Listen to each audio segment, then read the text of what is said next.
Coming up on Spotlight this week, I speak to Nikki Clark, celebrity hairdresser to the stars. Spotlight in association with Space 2. Sponsored by Glam Doll, bringing Hollywood home.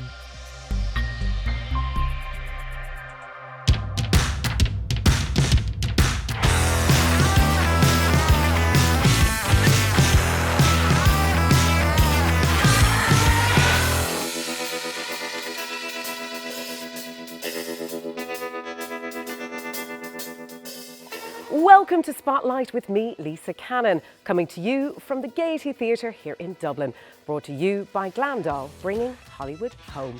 Now, on the show this week, we chat to the celebrity hairdresser with a multi-million-pound empire, Nikki Clark, who has tamed the tresses of the Beatles, the Royal Family, David Bowie and Hollywood's elite, just to name a few. He spoke to me from his beautiful villa in Ibiza about his pinch me moment in his 50-year career.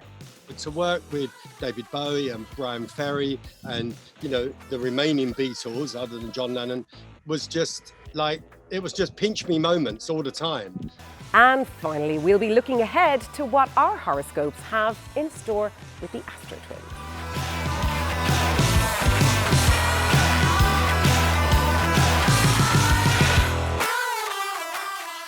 Nikki Clark is a household name in the UK for his award-winning hair salons and unbeatable hair products. Nikki is without a doubt one of the world's most successful hairdressers. He's worked with everyone from rock stars to royalty and opened his first eponymous salon in 1991. Here's how I got on when I spoke to Nikki Clark about his incredible career to date.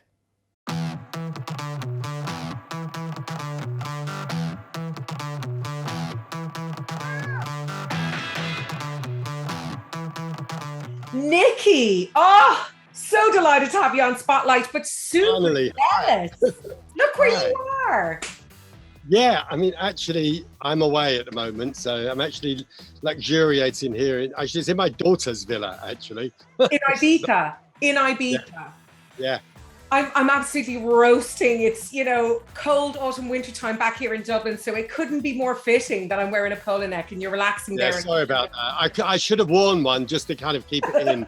I had a fire going in the background. Absolutely. And of course, I'm so embarrassed. There I am meeting Nikki Clark via Zoom and I have my hair all slicked back in a bun because normally my hair is beautiful and illustrious. It's a big old do. You've clearly done that to act as a foil against my big old do. You've gorgeous hair, Nikki, gorgeous. Nikki Clark started in the business aged 16 and in 1974 he joined a salon called Leonard's where he would earn his stripes and understand the meaning of a professional hairdresser. I went in with a pretty decent work ethic because they certainly weren't paying me very much. It was only £12 a week I was getting paid. But I just loved it. And I put 18-hour days in, sweeping the floor, polishing the brass, picking up pins, being kind of fairly, socially inept, really. I remember somebody gave me a tip once and I went, oh, no, it's fine. And I did it back. Nikki has a celebrity clientele list that has earned him over 60 million, with names such as the Beatles, the Royal Family, rock stars David Bowie and George Michael to actress Penelope Cruz. So how many A-listers has Nikki tamed the tresses of in over 40 years? But it's hundreds and hundreds of them. It's kind of easier sometimes to say. I know who they are, but I know everyone at home wants to know, yeah.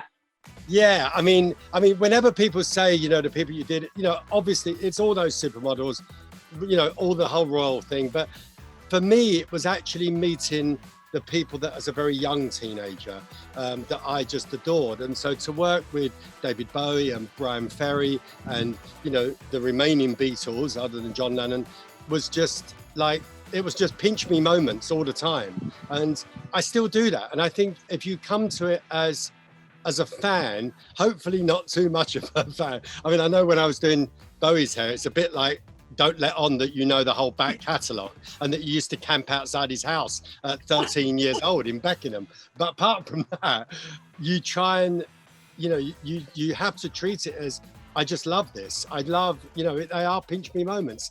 And I never forget that. And if I'm in Buckingham Palace or I'm in Downing Street, I do that. I just go, remember this. because it may not be there all the time. It's a great experience, absolutely. I mean, I myself have interviewed thousands of celebrities. Everyone always asks, who's your favorite? Who's your favorite? And I loved everyone. And who is your favorite? I liked Beyonce, liked Al Pacino, Tom Cruise. You feel like you're name dropping, but I have interviewed them for junkets and films and everything in between. But you must, and I know everyone asks me, so I have to ask you back. Who was your favorite? The top 2 or 3 that really stood out for you. No, I mean, I suppose George Michael, for me, became a close friend. So I suppose that one is always down there. But a lot of it isn't necessarily about the hair that I was doing. There were people who had great hair and that were very big moments for me, hair-wise. But a lot of the time it was just meeting the people. I mean, they always make fun of me because I love working with Penelope Cruz, and we worked together on ad campaigns and stuff like that. But actually, way before that, there was this moment, where I sent one of my colorists to her hotel room to do a color or something, and I arrived there to do her hair, and she literally opened the door herself, and she had like a turban on and like a towel around her. I mean, it was like Sophia Loren had just opened the door, and she looked at me. And at the time, I was trying to get my staff to smarten up a bit. So I brought in this thing of Dress Up Friday, which was at least, can you just put a shirt on and a tie, not whatever. So I thought, but I set by example. So I turned up in a suit because I'd come straight from the salon, and she looked at me and she went, "Do you always dress like this?" And I went, "It's a bit rich coming like you're there in a towel, But it was that kind of moment, but she was just divine, and so. They're not necessarily great hair moments, but I just love meeting those people as well. Lockdown last year saw Nicky's Mayfair hair salon close for over 8 months, having detrimental effects on his business. However, his silver lining is that he has got a newfound respect for hairdressing. Hopefully some of the lockdown has taught people that hairdressing is maybe not that easy after all. Exactly. And I would imagine, Nicky, you have a newfound respect for your craft as well, because never in your wildest dreams did you ever think your salons would close, no. Unless there had been a business fiasco. But like that, it was almost like force of nature. How could we have ever known?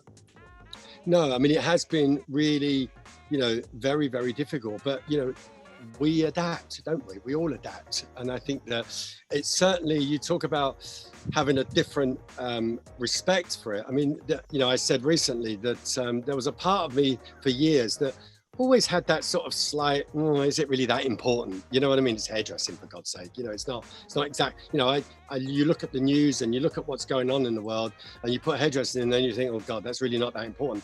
But I think there is a place for hairdressing in the same way there is for beauty, in the same way there is for a Pilates session or whatever it may be, in terms of, people feeling good about themselves, and whatever that takes to help people with their own mental state actually has got to be a good thing. And I think that's I hope what comes out of it is the fact that we do sort of just stop a little and look and just appreciate things a little more.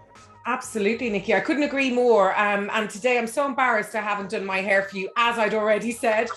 But we'll leave that at the door. And let's talk about you. And I hope I'm not giving too much away by saying you are in your 60s.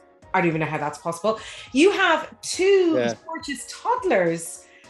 Yeah, she's just come over actually. You're a brand new dad again. How's that going? Yeah, do you know what? It's just fantastic. I mean, it really is. I mean, I didn't expect to be doing that. I've got grown-up children, and I've got grandkids that are not too far off my own kids. But to do it again, I have a 4-year-old, just turned 4 actually, son, and a almost 2-year-old daughter, and it is just divine. I mean, it really is. And it's that, and anybody that has kids at that age knows it's so tough for mothers usually, but it's also, they're so cute as well. They're both now, my son, you have a normal conversation with, ish, normal. And my daughter's just picking up much faster because, of course, she's got him around. So it really is just wonderful. And to be able to actually have spent time with them, we were one of the, the luckier ones because, we had a big house in London and we had a big garden. And so, lockdown was bad, but it ain't that terrible. So it was just really kind of get on with it stuff. and do things around the house. So Nikki, you're not only useful with your hands, but you're actually very good around the house as a young, frightened dad. Yes. Oh, Nikki, listen, thank you very much. We are out of time. I can't believe it. I could talk to you all day, and I could look at that view behind you all day as well. You're so lucky. Thank you so much for being with us. Thank you so much. And we wish you all the best with all the reopenings of the salons and getting back to normal. Please God, things will get back as they should for all of us. Lisa, take care.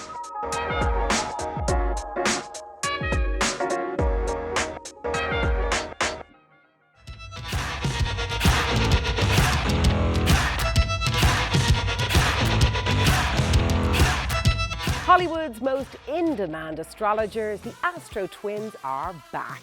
With a client base including Beyonce and Alicia Keys, they bring major A-list stars down to earth with their coaching-based approach to horoscopes. Ophira, one half of the Twins, spoke exclusively to me about what the stars have in store for the months ahead.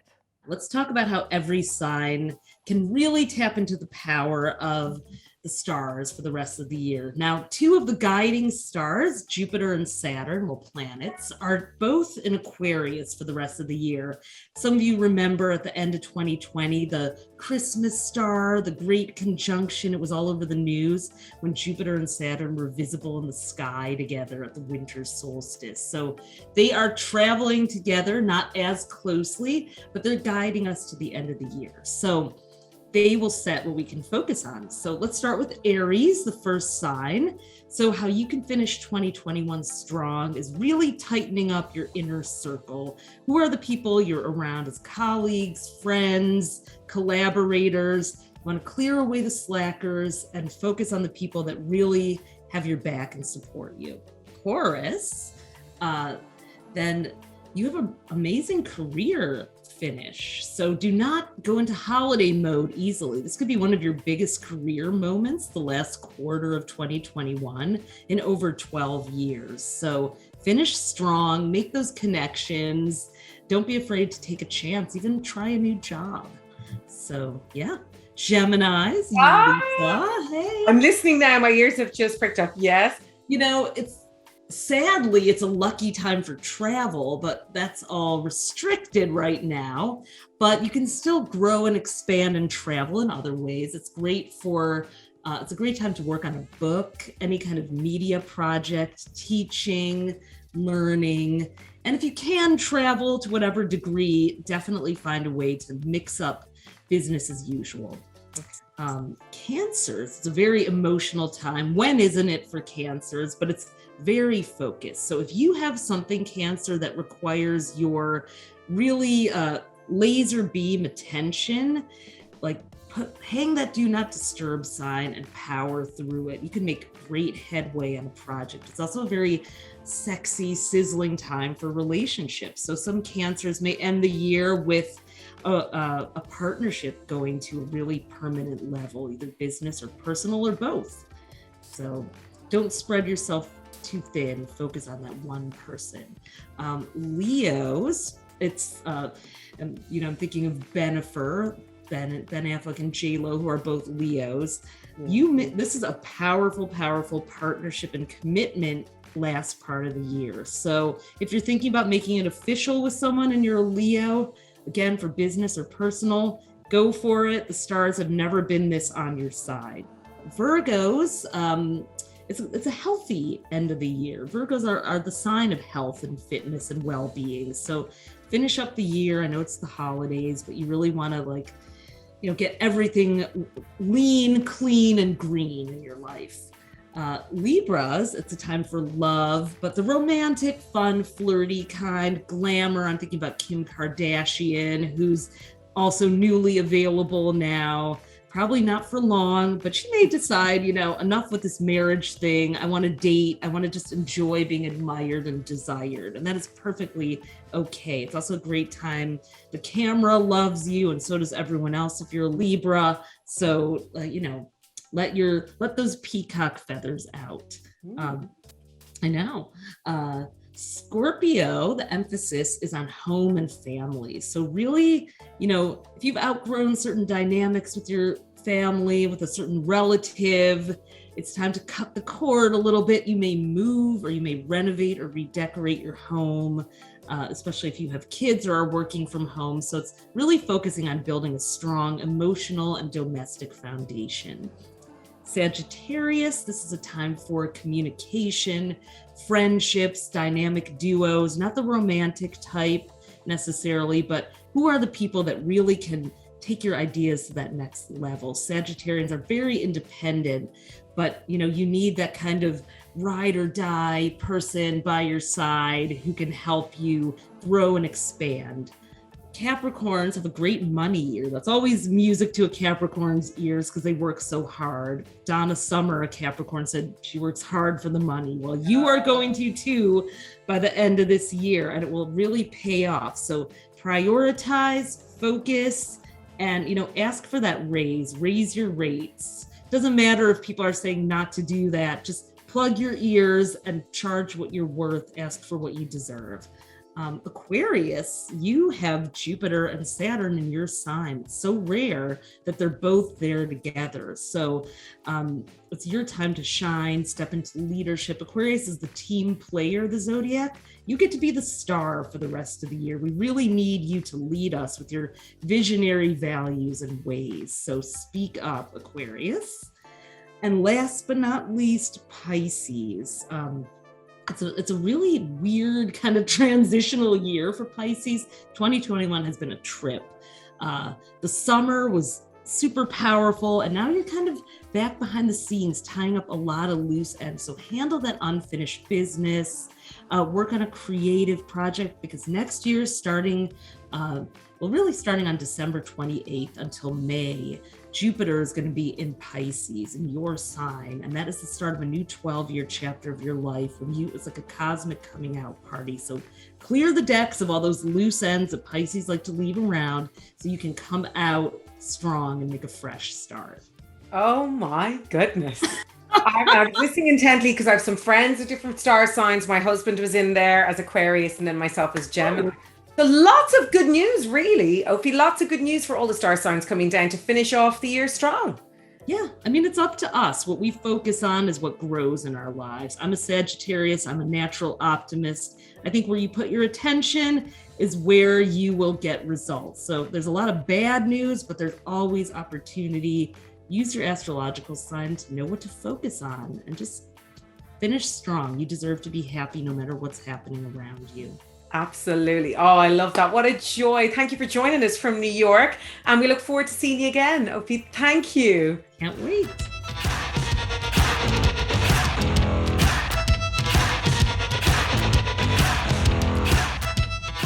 And that's a wrap for another season of Spotlight. It's been an absolute pleasure having you with us, and I hope you enjoyed the series, jam-packed, full of our celebrity guests and contributors in film, fashion and lifestyle from around the globe. Well, we're going to leave you now with a lightning look back over the past few weeks.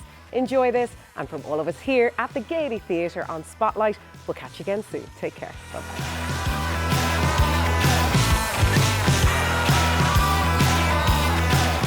Even looking at your cash and calibre, my goodness, of all the people you've managed. I mean, Jedward, JLS. I prefer not to mention Jedward. Oh, we will. Yeah. It's always fun to have a party.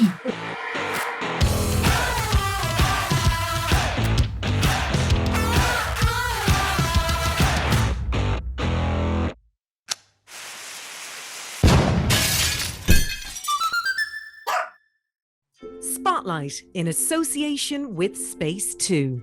Sponsored by Glam Doll, bringing Hollywood home.